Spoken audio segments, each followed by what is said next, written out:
Hello everyone. इस video में हम डिस्कस करेंगे अल्सरेटिव कोलाइटिस और क्रोन्स डिजीज़ के बारे में। ये यूनिवर्सिटी एग्जाम्स में 10 मार्क्स में पूछते हैं। ठीक है, सर्जरी का टॉपिक है ये। स्टार्ट करते हैं अल्सरेटिव कोलाइटिस से। अल्सरेटिव कोलाइटिस क्यों होता है, ईटियोलॉजी क्या है, तो ये ऑटो इम्यून फैक्टर्स की वजह से होता है, जैसे साइटोटॉक्सिक टी लिम्फोसाइट्स बनने लगे या कोलोन को लेके एंटीबॉडीज़ बनने लगे, एंटी कोलोन एंटीबॉडीज़। ठीक है, तो फर्स्ट ईटियोलॉजी, फर्स्ट कॉज क्या है अल्सरेटिव कोलाइटिस का? Auto immune factors like cytotoxic T lymphocytes या तो फिर एक्टिवेट हो जाए या फिर एंटी कोलोन एंटीबॉडीज़। दूसरा है psychosomatic personality factors like emotional stress की वजह से या फैमिली स्ट्रेस, बहुत ज़्यादा इमोशनल स्ट्रेस की वजह से भी अल्सरेटिव कोलाइटिस हो सकती है।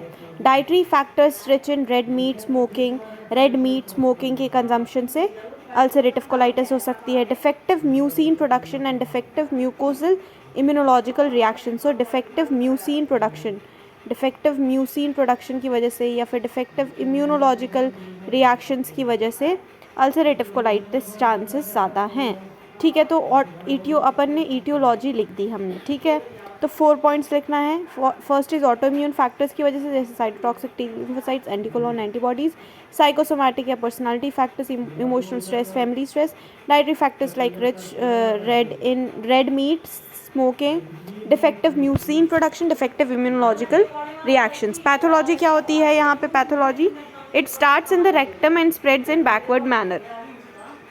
तो अल्सरेटिव कोलाइटिस जो है इट स्टार्ट्स इन रेक्टम में स्टार्ट होती है।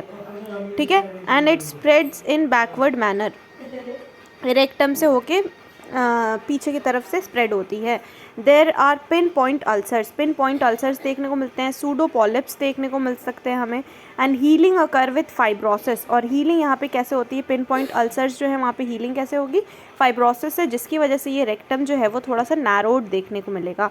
तो यहाँ पे पाइप स्टेम कोलोन जिसको कह रहे हैं, तो healing occurs with fibrosis resulting in a narrow contracted colon called pipe stem colon कह रहे हैं। तो पैथोलॉजी में भी हमें 4 पॉइंट्स लिखना है। It starts in the rectum, spread in backward manner, there are pin point ulcer, pseudo polyp में form, healing occur when fibrosis occur in a narrow contracted colon called pipe stem colon. Clinical features में हमें यहाँ पे mail female ratio जो है वो 1:2 देखने को मिलेगा, तो मतलब फीमेल में ज़्यादा कॉमन है ये। इमोशनल स्ट्रेस, फैमिली स्ट्रेस ज़्यादा फीमेल लेती हैं। ठीक है, age group third decade usually affected होता है। Passage of 15 to 20 stool per day, history लेके आएगी कि 15 to 20 stools per day pass out हो रहे हैं which contains blood and mucus, bloody mucus वाला स्टूल होगा। Relapses and remission are very common and they are related to emotional disturbances. तो relapse, ये बार ये कंडीशन जो है वो देखने को मिलेगी। ठीक है, severe dehydration, malnutrition, anaemia, hypoproteinaemia, ये सभी देखने को मिलेगा लेट फीचर्स में। तो ये हो गया हमारा क्लिनिकल फीचर की फीमेल्स में ज़्यादातर कॉमन है। मेल फीमेल रेशियो क्या है इसका? 1:2, फीमेल्स में ज़्यादा कॉमन है। थर्ड डिकेड्स ऑफ लाइफ में देखने को मिलता है। Passage of 15 to 20 stools per day which contains blood and mucus. Relapse and remissions are common and they are related to emotional disturbances. Severe dehydration, malnutrition, anemia, hypoproteinemia are the features. So ये हो गया इसका clinical feature. Next investigation क्या करेंगे हम यहाँ पे? तो बेरियम इनेमा करवाएंगे। उसमें हमें कोलोन जो है, हमारा जो कोलोन है वो कॉन्ट्रैक्टेड देखने को मिलेगा। ठीक है, कॉन्ट्रैक्टेड कोलोन देखने को मिलेगा, पाइप स्टेम कोलोन देखने को मिलेगा, नैरो। ठीक है, absence of haustration and mucosal irregularity, mucosa के अंदर इरेग्युलरिटी देखने को मिलेगी। हॉस्ट्रेशंस जो हैं, जो नॉर्मल हॉस्ट्रेशंस प्रेजेंट रहते हैं तो वो एब्सेंट। ठीक है, absence of haustration and mucosal irregularity. Pseudo polyps देखने को मिलेंगे, बहुत ज़्यादा सूडो पॉलिप फीचर है। की फीचर अल्सरेटिव कोलाइटिस में वर्ड क्या लिख के आना है? Pseudo polyp. क्या वर्ड लिख के आना है अल्सरेटिव कोलाइटिस में? अल्सरेटिव कोलाइटिस में वर्ड क्या लिख के आना है? सूडो पॉलिप, मतलब फॉल्स पॉलिप देखने को मिलेंगे। ठीक है, और बेरियम इनेमा में ये 4 फीचर्स देखने को मिल रहा है हमें। कोलोन जो है वो कॉन्ट्रैक्टेड है, pipe stem colon, absence of haustration, mucosal irregularity, pseudo polyp देखने को मिलेगा। नेक्स्ट है सिग्मोइडोस्कोपी करके देखेंगे। सिग्मोइडोस्कोपी में स्मॉल पिन पॉइंट अल्सर्स देखने को मिलेंगे, सुपरफिशियल अल्सर्स रहेंगे वो। Unhealthy mucosa is present in between. तो सिग्मोइडोस्कोपी करके जब देख रहा है इंसान इन्वेस्टिगेशन, तो वहाँ पे हमें small pin point ulcers, superficial ulcers होते हैं। ठीक है, और unhealthy mucosa is present in between. Sigmoidoscopy करनी है, कोलोनोस्कोपी भी कर सकते हैं। तो ये इन्वेस्टिगेशन हो गया barium enema, sigmoidoscopy, colonoscopy. Treatment क्या करेंगे यहाँ पे अल्सरेटिव कोलाइटिस का? हॉस्पिटलाइजेशन। कंजर्वेटिव मैनेजमेंट में क्या लिखा है? Hospitalisation and bed rest, collection of fluid, electrolyte imbalance, correction of fluid को ठीक करना है, ठीक है, और इलेक्ट्रोलाइट इम्बैलेंस को मेंटेन करना है, रीअश्योर द पेशेंट। सर्जिकल में total proctocolectomy followed by permanent ileostomy, restorative proctocolectomy with ileal pouch. तो यहाँ पे कोलेक्टोमी करने की ज़रूरत हो सकती है, ठीक है, पूरा रिमूव करना पड़ सकता है, या फिर रिस्टोरेटिव वाला रिमूवल हो सकता है, ठीक। तो ये हो गया हमारा अल्सरेटिव कोलाइटिस के बारे में। सॉरी, तो ये क्या है? इन्फ्लामेटरी बावल डिजीज़ है, ठीक है, अल्सरेटिव कोलाइटिस और क्रोन्स डिजीज़ दोनों। यहाँ पे ulcerative colitis autoimmune factor, psychosomatic factors की वजह से, dietary factors like red meat और smoking, defective mucin production, defective mucosal immunological reaction की वजह से ये होता है।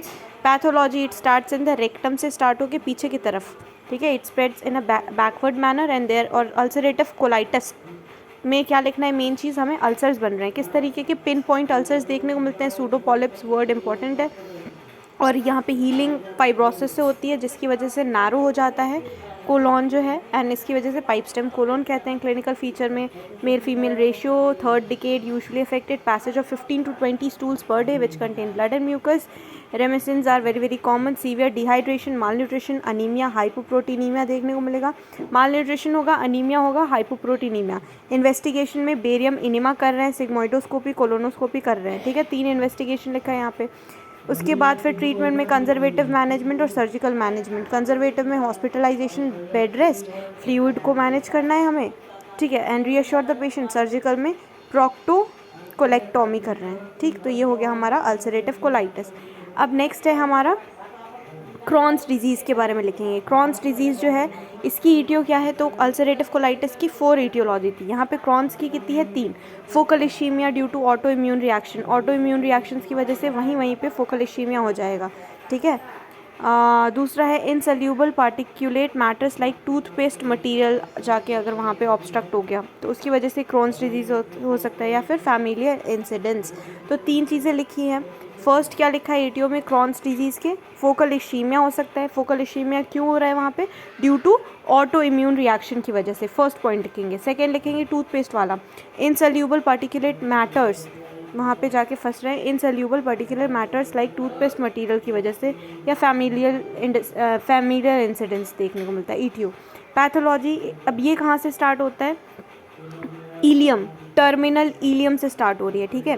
क्रॉन्स डिजीज़ में इलियम अफेक्टेड है, ठीक है। तो it starts in the terminal ilium. यहाँ पे होस पाइप रिजिडिटी देखने को मिलती है। कौन सी पाइप? होस पाइप, ठीक है। तो hose pipe rigidity of the intestine is seen due to fibrotic thickening हो जाती है इस वजह से, ठीक। तो यहाँ पे होस पाइप रिजिडिटी देखने को मिल रही है। स्किप एरियाज जो है, normal area of bowel mucosa are seen. Mesenteric nodes जो हैं वो आसपास के मेजेंट्रिक नोड्स एनलार्ज्ड हैं, ठीक। तो पैथोलॉजी में इतना ही लिखना है। पैथोलॉजी में क्रॉन्स डिजीज़ की पैथोलॉजी में it starts in the terminal ileum, hose pipe rigidity देखने को मिलती है due to fibrotic thickening of the intestine. Skip areas देखने को मिलते हैं, मेजेंट्रिक लिम्फ नोड्स जो हैं वो एनलार्ज रहेंगे। स्किप एरियाज मतलब यहाँ अफेक्टेड है और ये एकदम नॉर्मल है, ठीक है। तो मतलब स्किप एरियाज ये एकदम नॉर्मल पार्ट है, तो ये स्किप एरियाज वाला कहाँ देखने को मिलेगा हमें? क्रॉन्स डिजीज़ का पॉइंट है ये, ठीक है। मेजेंट्रिक लिम्फ नोड्स जो है वो एनलार्ज रहेंगे, ये लिखा हमने। नेक्स्ट लिखेंगे हम सॉरी, क्लिनिकल फीचर्स बचा है। तो क्लिनिकल फीचर में 3 स्टेजेस लिखी है।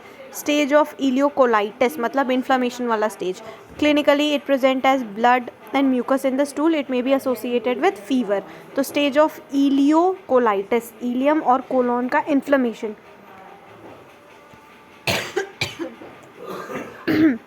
दूसरा है स्टेज ऑफ सब एक्यूट इंटेस्टाइनल ऑब्स्ट्रक्शन। तो इंटेस्टाइनल ऑब्स्ट्रक्शन होगा due to structure of the terminal ileum. तो इंटेस्टाइनल ऑब्स्ट्रक्शन होने लगेगा, क्यों? क्योंकि जो टर्मिनल इलियम था वहाँ पे सबसे पहले इन्फ्लेमेशन हुआ और उसके बाद फिर वहाँ पे स्ट्रक्चर फॉर्म्स हो जाएंगे जिसकी वजह से ऑब्स्ट्रक्शन होगा, ठीक है।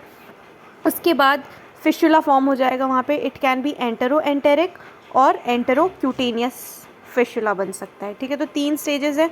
सबसे पहले इन्फ्लेमेशन हुआ, stage of ileocolitis, then stage of सब एक्यूट ऑब्स्ट्रक्शन हो जाएगा इंटेस्टाइन में, इन्फ्लेमेशन देन ऑब्स्ट्रक्शन वाला स्टेज, और ऑब्स्ट्रक्शन हो गया तो कहीं से तो रास्ता चाहिए, तो फिशुला बन जाएगा। ठीक है, तो ये 3 स्टेजेस हो गए।